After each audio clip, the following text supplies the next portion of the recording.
Hey everybody! Before we dive into today's episode, I want to let you know about a brand new offering I'm having in early 2021.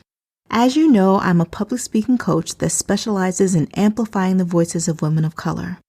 In 2021, I will have a very special flagship offering just for you. So I can't tell you what it is just yet, but what you should do is join the waitlist right now if you are interested in transforming your public speaking skills and how you show up in the world. Go to bit.ly/Rhonda'sList.com to be notified first. Again, that's bit.ly/Rhonda'sList.com to be notified first. Now let's get into the episode. Welcome to Oversharing with Rhonda, a podcast to amplify the voices of trailblazing women. My name is Rhonda Khan, and I believe in the power of authenticity, vulnerability, and storytelling to connect the masses. As a public speaking coach, speech therapist, performer, mom, and chronic oversharer, I'm often empowering others to own their stories.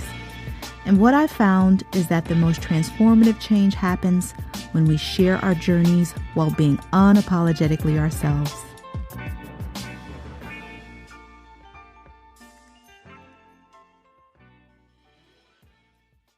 Maya Angelou says, "There is no greater agony than bearing an untold story inside of you." Brené Brown says, "Owning our story and loving ourselves through the process is the bravest thing you can do." In my work as a public speaking coach, I'm often sitting with people's stories. I get to help them curate and cultivate their messages using story. And no matter what they're talking about, story and storytelling is deeply entrenched in their work. And what I notice is that there is something transformative and, dare I say, magical about that process of recalling and retelling your story and owning all the parts of it, even the parts that you may or may not like. And it can be really healing for the speaker and storyteller to share, and empowering even. And for the listener, it can be liberating and awakening for them, because not only are they possibly seeing themselves in your story and resonating and relating to the things you're saying, but by learning what you've been through, they feel empowered and activated to do even further, to possibly pursue things that they didn't want to pursue, or have the conversation that they didn't want to have, or examine things about themselves or others that they never really noticed. There's nothing like really feeling and being seen. And I think storytelling is the best way to do that. So you see this on the internet a lot. People are like, share your story, stand in your truth, authenticity, vulnerability, all words I like and phrases that I live in. But how do you really do that, right? How do you really do that and feel safe? How do you do that and still work through your stuff? How do you do that and know what to share and what not to share? This is why I'm really happy that my current guest, L'Oreal Thompson Payton, is here today. Now, I'm going to give you her fancy bio in just a bit, but I want to tell you, when you meet L'Oreal, you're instantly connected with her. It's like the friend that you always had and you're catching up with her. She's so open, upfront, funny, direct, really witty with words. But she's also really vulnerable and really open. And L'Oreal is a writer. You have probably seen her bylines many places. Again, you'll see her fancy bio and you can hear all her receipts. But recently, L'Oreal has begun to open up about a particular struggle that she has experienced, infertility. And she has written about it a few times. She's been featured. And now she's sharing part of that journey today. This topic is incredibly important for a lot of women, but especially Black women, because Black women are more likely to have infertility issues, but less likely to seek treatment. It is often taboo in the Black community. It's often not talked about, not discussed, and it impacts so many people. I know people personally who have gone through this or are enduring this. L'Oreal's voice is really important to this conversation because she really highlights what it is and how that experience is for her, how to talk to somebody who's enduring this, and what we need to do about it. So without further ado, I introduce L'Oreal Thompson Payton.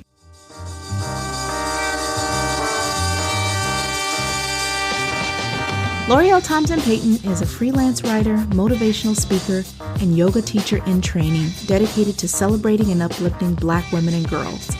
Her work has appeared in Bustle, Hello Giggles, Self, Shondaland, Well and Good, and Zora, just to name a few. L'Oreal is also the writer of her weekly motivational newsletter, LT in the City. L'Oreal Thompson Payton, welcome to the show. Thank you for having me. I'm excited to be here. So, what inspired you to be a writer?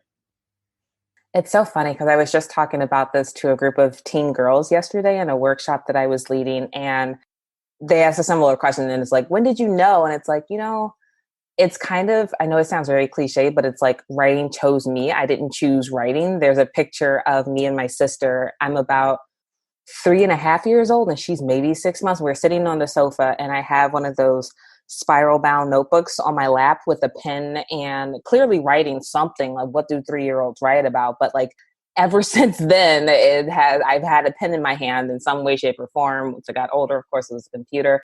But I have just always been writing in the same way that I've always been reading. And it's just taken on it's evolved over the years. When I got to middle school, I kept a journal off and on. In high school, I was editor-in-chief of my school newspaper, a copy chief when I got to college and did internships and so forth and so on. So it started though really as a way for me to express myself, especially in the journaling phase of it when I was in middle school, dealing with self-esteem issues, body image, self-confidence, like reading all the teen magazines that had Britney Spears and Christina Aguilera. And I was like, well, they don't look like me. That must mean that something's wrong with me. And I really internalized that self-hate. And what I learned in high school as editor-in-chief, and I had a monthly column, I was like, I have a platform. And I was just writing to kind of heal and help myself. But what I found out was that it was healing and helping others as well. And so it was from that point on, I was like, I want to do this. I want to write. But with the goal of helping others. It's cathartic for me. It's like, I forget the quote I read somewhere about like, that's how I make sense of the world. Like if I don't write it down, then it lives up in my head. And through that though, and sharing it being the next step, have learned that it can help others as well. And so that's kind of it. That's the tweet, like helping myself and helping others through words. I love it. I love it. Your website reads, there are 2 things you should know about me. Number 1, I love being a Black woman. And number 2, I love writing about Black women. I do. Why are our stories so important to share? It really goes back to that middle school, high school L'Oreal and what she needed. And so when I was younger, I set about this mission. It's like, I'm going to become editor-in-chief of a teen magazine so that no other girl has to go through what I did and feel how I felt. And feel less than and feel unworthy, and was very mindful of like for women and girls of color in particular. And as I become an adult, because that self-hate that I had when I was younger, there was a lot that I had to unlearn and unpack, because there was like once upon a time when I was not proud of being a Black girl and being a Black woman. And so this is me in my adulthood really reclaiming that and being proud of that. And because of that, I know very specifically, like I'm writing for myself, my friends, my peer, like I'm writing for Black women, about Black women. Other people will read it and learn something and gain something from it too. And that's great, but it's not necessarily for them. Like very much of the Toni Morrison mindset is like, I'm writing for this particular audience. If the rest of y'all happen to learn something from it, that's great. But understand too, at the end of the day, it's not necessarily for you. And that's a confidence that I have gained really in like the last few years. I would say I moved to Chicago 7 years ago. Was working at Jet and Ebony. And I think that started the kind of my own personal Black girl magic revolution. And so what you see today is really the result of that, becoming more confident in who I am as a Black woman and wanting to share that with the world. Yeah. Yes. Your confidence radiates. Like we can feel it. And I feel like I was looking through some of your writings over the week, and you were saying that you identify as a confident person. And I feel like sometimes that's something that women may shy away from, owning that or even standing in that truth. What makes you so able to stand in that truth for yourself? Yeah, people are watching, right? It's the big sister in me. I've had a shadow since I was 3 years old. There has been someone looking to me, not necessarily for the answers, but like for direction or the way, or like to know that something's possible. I do it for a 16-year-old L'Oreal who wasn't confident, who was shy, who like buried her face in her books, like was not as outspoken, didn't stand up for herself. And I do it for, like, yesterday, that workshop that I was in and leading, for other teen girls. I do it for them. Like, I don't necessarily believe that you can't be what you don't see. Like, obviously, Barack Obama was out here, first president, first Black president, and that, someone has to be the first. And so, but I do believe that representation matters. And so how I present myself, how I move in the world can give another Black girl hope, or let her know that it's possible, that there are different options. And so it's kind of this moral responsibility or obligation. Like, I have this gift of writing, I have a platform, and I need to use it in order to encourage, inspire, and elevate others. Yes. Everything you're saying, I'm like, let me write this down as an affirmation, put it up. Yeah. I know that you have been writing a lot about imposter syndrome, and that's a space that you are very familiar with. How does that work engage with your personal work and your outward work on confidence? Oh my gosh, every single day, right? Like, there's something new, something that you haven't encountered before. And it's really, because I remember having those feelings, especially after college, trying to get my first job in journalism, getting rejected so many times, and then moving up the masthead throughout my career, and that switching from journalism to nonprofit PR because I'd never done that before. And when I found out kind of the definition, the clinical definition around imposter syndrome being essentially these people like ourselves who are high achieving and accomplished and have all these accolades, still feeling that self-doubt despite all the, like, the receipts. We got receipts, and yet we end up here. And it's like, okay. And I've come to realize, like, and also what's really imposter syndrome is trying to write a book about imposter syndrome, because it's like chicken egg situation. And it's like, I want to help. I want to share the resources and the tools and everything that has helped me. And what I have learned throughout this kind of informal research over the years is that it's not like you overcome imposter syndrome once and you're one and done. It's like something that comes up every time you try something new, when you apply for that job, when you write that book, when you get a promotion. Like, it never ever really goes away. But how do we shrink the recovery time that it takes? So like, before, it would stop me in my tracks and I wouldn't even get to the application part because I was like, I don't need 100% of the qualifications. Meanwhile, like, white guys out here, like, oh, I got 60%. Let me just go ahead and throw my hat in the ring.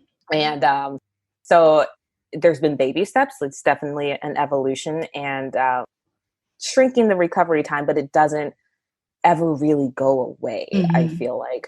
So it's a both and. It's like, I can be very confident. In my job interview for my current role, I told hiring managers, like, rate yourself on a scale of 1 to 10. And I was like, a 12. And this is why. Like, basically called myself the Olivia Pope of nonprofit PR.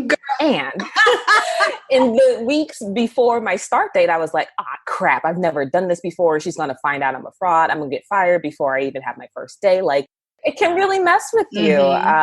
But it's moving through it despite all of that, despite the feelings of self-doubt, because oftentimes we are our own worst enemy, or we're the ones in our way. And so I talk about that openly because I also want to encourage other women, other Black women in particular, because we've all heard that twice as hard to get half as much. And I'm like, yeah, that's real. And like, we got to get through that and make it so that it's not that way for the next generation, and they can just be Black girls and like not have to be exceptional, Can we just be Black girls? I mean, can we just be? Yeah. You are very open and vulnerable. And I know that recently this year, you published an article that you describe as one of your most vulnerable pieces, which is about your fertility journey in Self Magazine. What made you share it, and what made you share it now?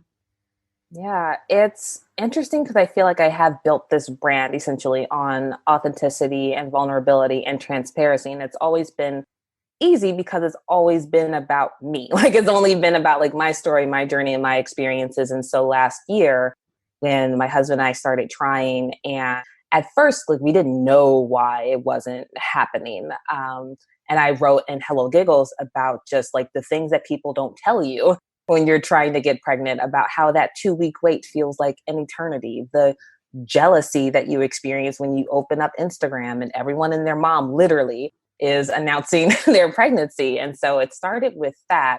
And I had asked my husband too, I was like, hey, is it cool? Like, right, if I write about this? And he's like, yeah. And then as we got on, like last year, we got the diagnosis about the tubes being blocked due to complications, not even complications. It was just like a side effect, I guess, of a surgery that I had to remove multiple, like nearly 20 fibroids, which I've also written about that. So there is definitely that trend of vulnerability, but especially because these are things no one is talking about. And so very much in that Toni Morrison spirit, if there's a book you want to read and it hasn't been written yet and you have to write it, if there's stories that you want to read, you have to write it. And what I was finding in sort of this informal research, I was like, where are the young Black women talking about infertility? And not that anyone is owed anyone's story at all, is not what I'm saying. But again, going back to that gift and that platform, I recognize I'm in a unique position to speak on that. And my husband was kind of like, I think you have to, right? Like you can help someone else feel less alone. And that's really the point of all of it. So when I wrote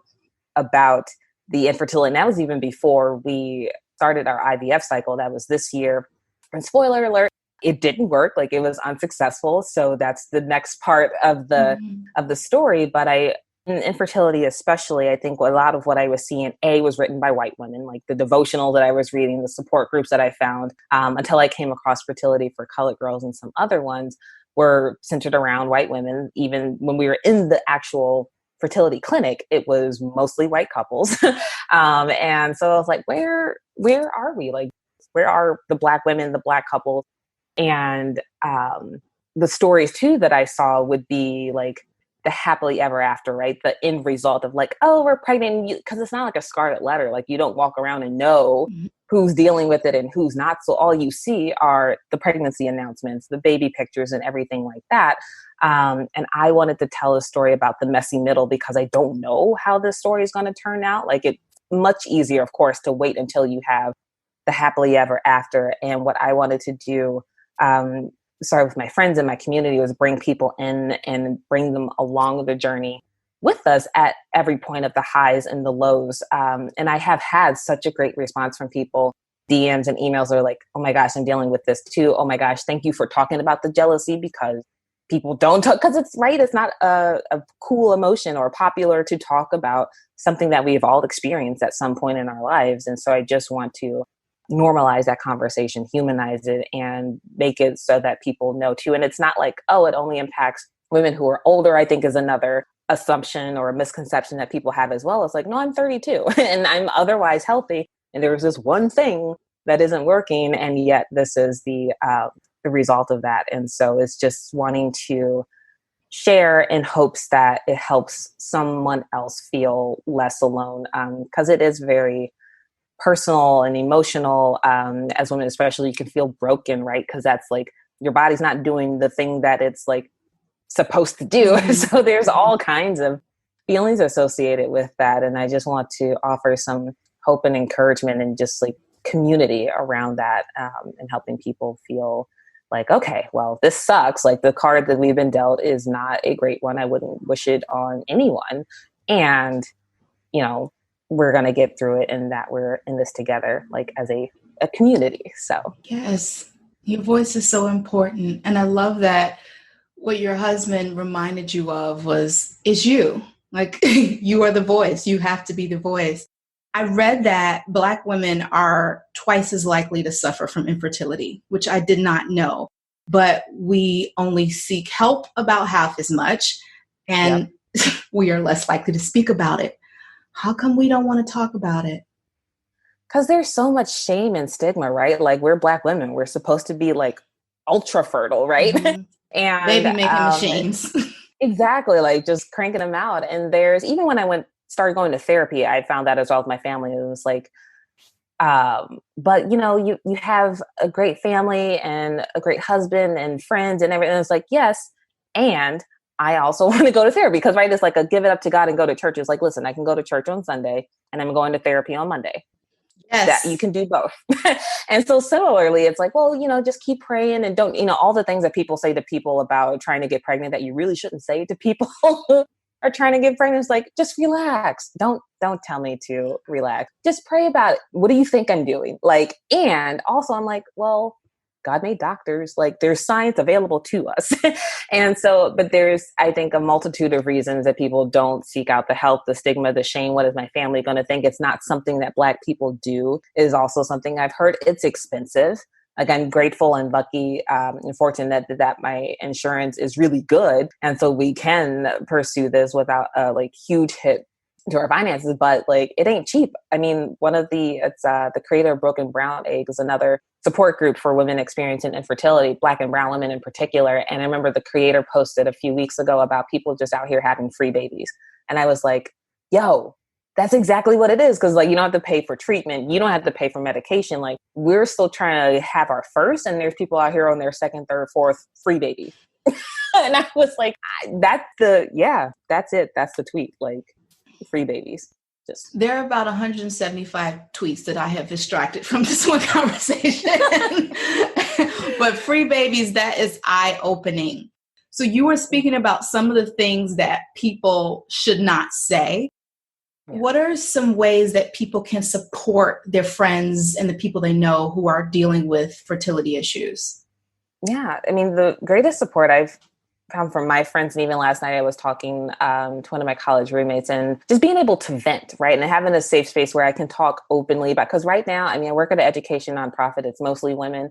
Half of them are pregnant. It feels like, right? Like, it's every day there's someone like, oh my gosh, they're announcing that. And it's like, it's a both, and I'm happy for them. I talk about this with my therapist, and also sad for myself in our circumstances. And I have one of my best friends actually gives me a heads up, and she's like, hey, just so you know, like, so-and-so's announcing, and I then stay off of social media for a couple of days. Like, I don't open Facebook because I know that's going to be the first thing that I see. So that heads up, at least, like, is a way for me to protect myself. Cause by the time then I do log back on, it's like buried a little bit. So I've had other friends as well. We have a similar circle, and they know like, oh, this person is about to announce. They give me like a little bit of a heads up, which helps me. I know that sounds weird, that like social media account, but it does. Cause like when you're open and you're just like, oh, let me go see what Beyonce and Rihanna talking about. And then it's like, boom, babies. It's like, okay, well, let me just log back off. And being able to talk about the jealousy without being judged, right? Because there is that expectation, oh, you should be happy. They're your friend, they're your cousin, whatever it is. And it's like, I am.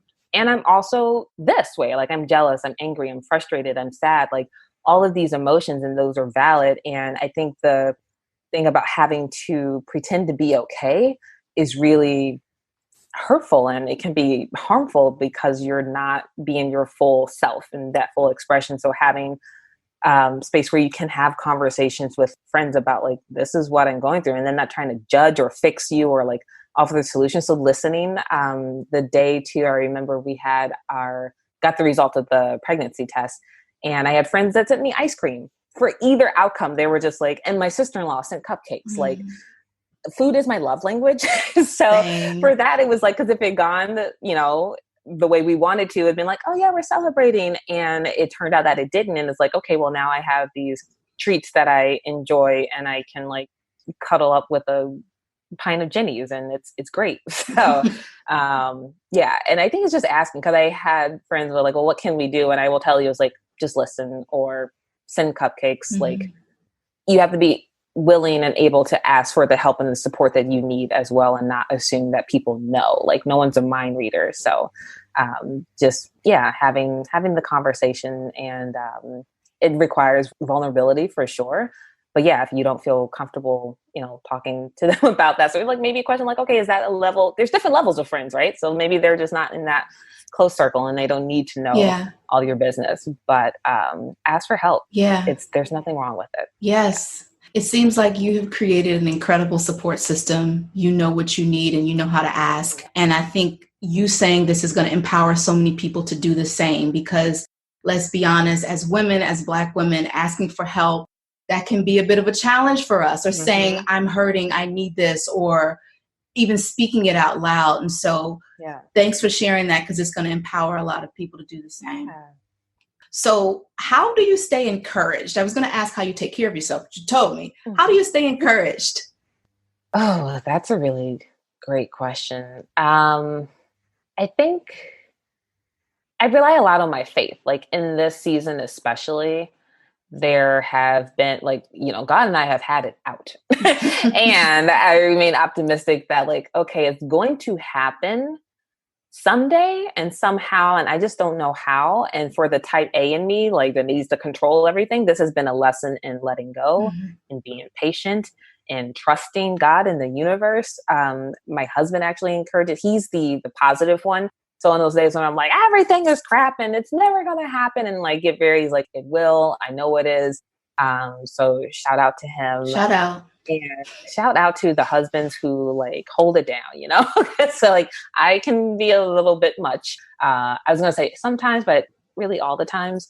And with the friends, and because it was another thing too, I think I read in either therapy or one of the devotionals, and it was saying something about or my pastor, I think actually talked about this, of celebrating and blessing, right? So it's I wouldn't wish infertility on anyone. It sucks. And so I am grateful that I have friends and colleagues, et cetera, who don't have to go through this. And so it's kind of a shifting of that mindset where it's I'm sad about our own circumstances, and I'm very grateful that you don't have to go through what I'm going through because it sucks. And then whenever I can, pre-COVID, snuggle with babies, other people's babies, that helps as well. The new baby smell, the little rolls and everything. And, just regular self-care, meditation on the Peloton every day, yoga and all of those. And sometimes, admittedly, it's a distraction. We talked about working through things or so we don't have to feel. And so that happens as well. But I try to remain positive and optimistic, and not overly so in the way that it's toxic and that's oh, it's going to be great, everything is great. It's no, you have your days and you feel the feels and you sit in it, right? Because we're so quick to move past it. But let me sit in this kind of funk, give myself 24 hours or whatever, and then come back and try again. Rinse, repeat for as long as it takes. Yes. You are all kinds of inspiration and affirmation. I'm just I keep saying yes because I really receive it. Thank you so much for sharing your journey and everything. I have a segment that I am testing. Rapid fire questions. So I just have 4. I love it. That's my favorite. Okay. So what are you reading right now?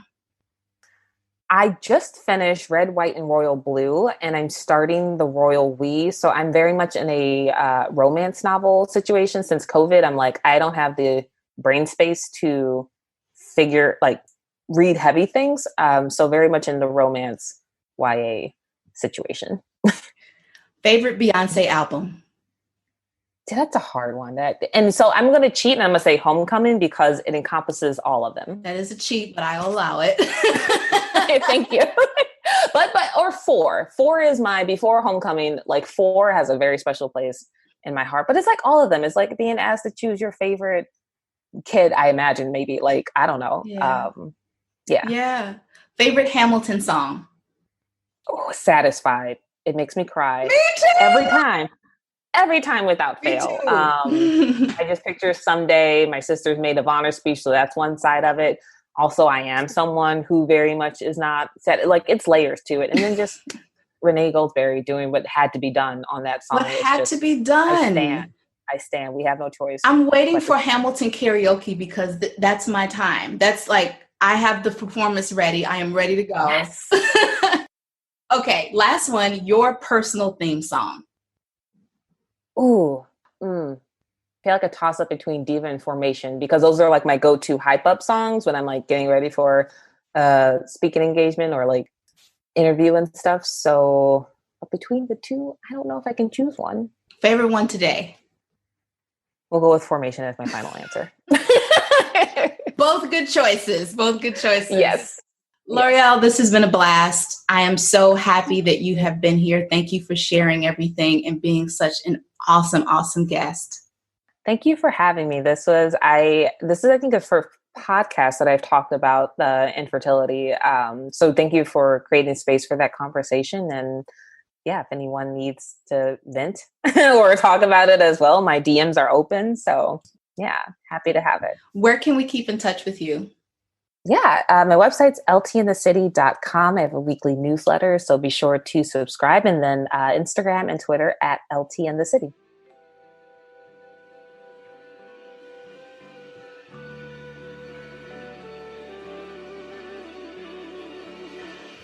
I loved everything about this conversation. Y'all, L'Oreal is what you see is what you get. L'Oreal was incredibly generous with her story and her experiences. And I feel like I know her so well in this 25 minutes of conversation.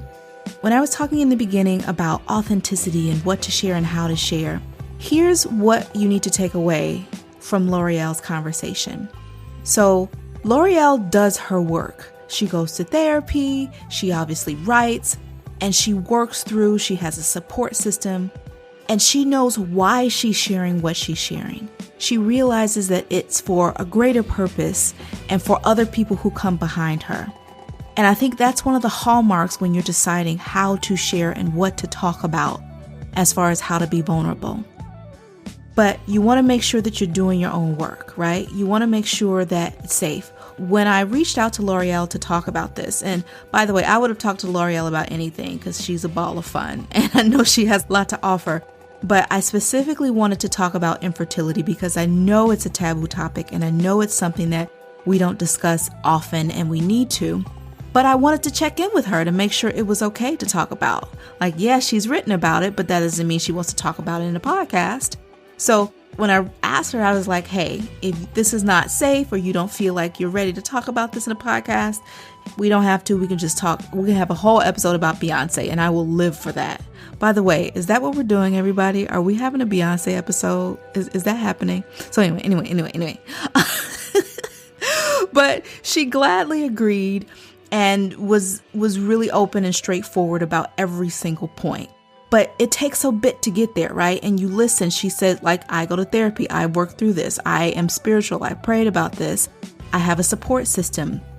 And most importantly, I'm not just sharing it just to share it. I know that by me sharing it, it's going to impact other people. And that's what we think about. We always want to be intentional with our vulnerability.